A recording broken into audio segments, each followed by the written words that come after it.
Kakaikot. Mababasa-basa muna, tapos iikot. Pag ikot na, pag narinig natin yung tula, ano somewhere, Dissolve na transition. Tatakpan ng black na likod, pag ganun mo, flashback na. Okay.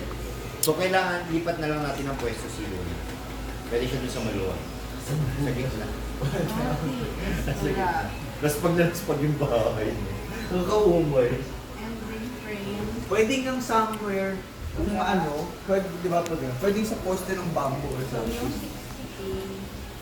Kung may makapal na ano. Basta dapat mag black. Pwedeng somewhere sa prop ni ano, sopa or dami or di pa alam doon. Opening. Basta ganun lang.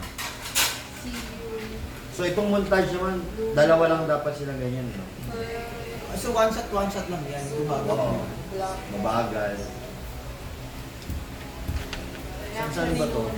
Coastal Road, ang cast ni Louie. Kaya lang pa ganun. Sige na, tignan natin. Ari-arrange yun na lang. Hindi, wag na to. Wag na to, bike. Kasi matagal din si Luna to, matagal din siya tattoo. Actually pwede yan. Tumatakbo ka. Matatanda mo, 41 na ako ah. Hindi naman ikaw still just still.